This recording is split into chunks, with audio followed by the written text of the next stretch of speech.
What if I told you the rich have a secret? They buy cars, houses, even entire businesses without actually paying for them. Now, that sounds totally illegal, right? Welcome back to the channel.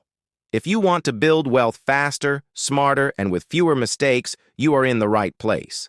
Go ahead and hit that like button, subscribe so you don't miss a thing, and let's get into the 4 ways the wealthy buy things without ever using their own money. So, let's start with the foundation of it all. Using other people's money. This isn't about getting a loan for a fancy TV. It's about acquiring assets that generate income or grow in value. Think about it.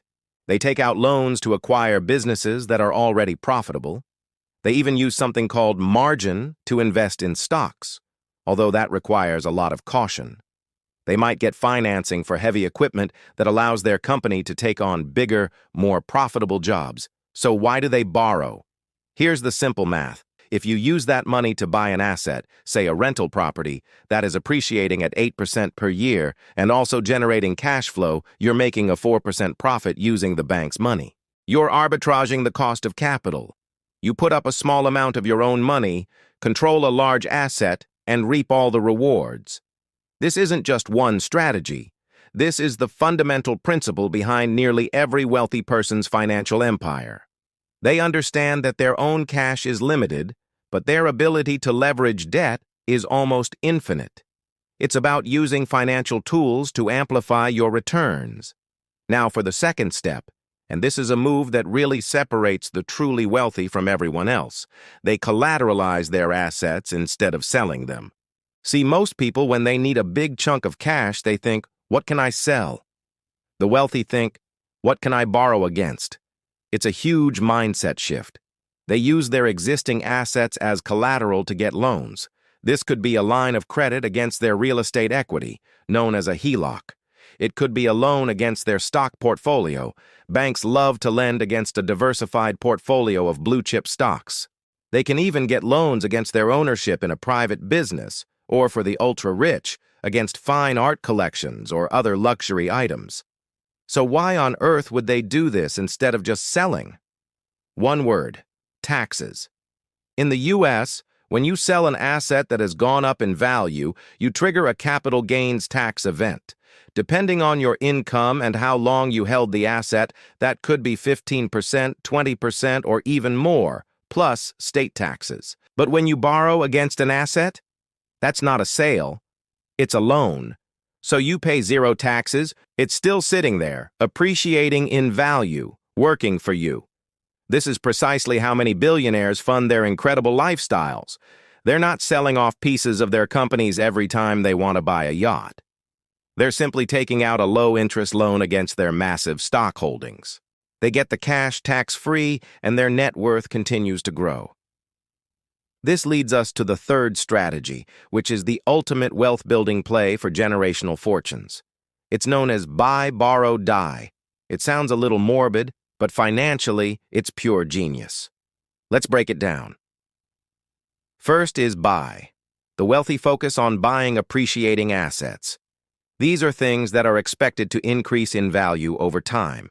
We're talking about a portfolio of quality stocks, prime real estate in growing areas, or ownership in successful private businesses. They acquire these assets and hold them for the long term, letting compound growth do its magic. Next comes borrow. As we just discussed, instead of selling these assets to access cash, they borrow against them. They take out loans using their stock portfolio or real estate as collateral. These loans often come with incredibly low interest rates, sometimes just 1 or 2%, because they're secured by high-quality assets. This gives them tax-free cash to live on, reinvest, or spend, all while their original assets continue to grow in value. And finally, the last step: die. Okay, stay with me. This is where the magic happens for their heirs. When the person passes away, the assets they owned are passed down. In the U.S. tax code, there's a powerful provision called the step-up in basis. This means the cost basis of the assets, the original price they were purchased for, is stepped up to the fair market value on the date of death. Let's make that real. Imagine someone bought a stock for $1 million, and it grew to $11 million over their lifetime. If they sold it, they'd have a $10 million capital gain to pay taxes on. But by using the buy, borrow, die strategy, when their heirs inherit that stock, its new cost basis is $11 million. They could sell it the next day for $11 million and pay absolutely zero in capital gains taxes. The entire tax bill is legally wiped clean. The debts are typically paid off by a small portion of the estate, and the rest is transferred tax-free.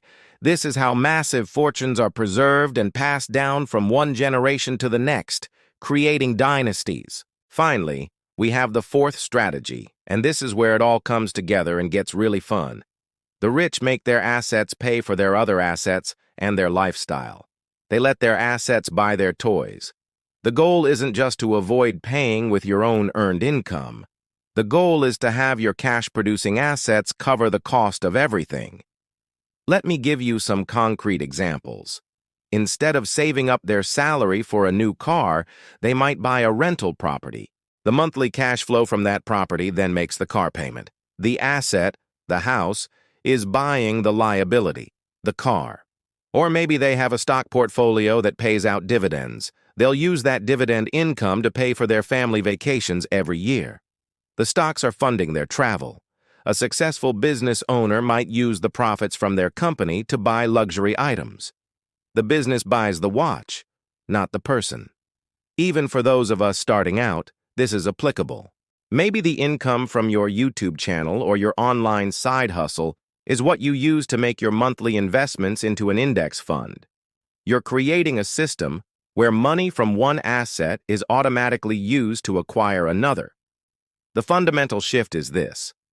You stop thinking about how your job can pay for your life, and you start thinking about how your assets can pay for your life.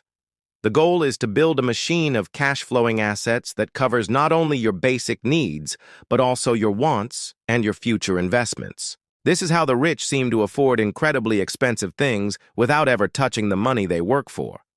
Their money is working for them, and that work pays for everything else.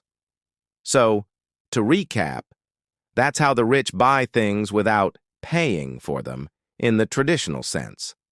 First, they use other people's money, or leverage, to control large assets with little of their own cash. Second, they borrow against their assets instead of selling them to get tax-free cash while keeping the appreciating asset. Third, they use the powerful buy, borrow, die strategy to build and pass on generational wealth completely tax-free. And fourth, they create systems where their assets pay for their lifestyle and for other assets. The most important thing to remember is that this isn't some exclusive club only for millionaires. The principles are scalable. You can start small. You can start with your first rental property, your first investment in an index fund, or your first side hustle that generates its own income. It's about changing your mindset from being a consumer to being an owner. If you want a deeper dive breaking down any one of these strategies step by step, like how to get your first investment loan or how to set up a portfolio to borrow against, let me know in the comments below. I read all of them. Thanks so much for watching. Don't forget to subscribe for more content on building real wealth. See you in the next one.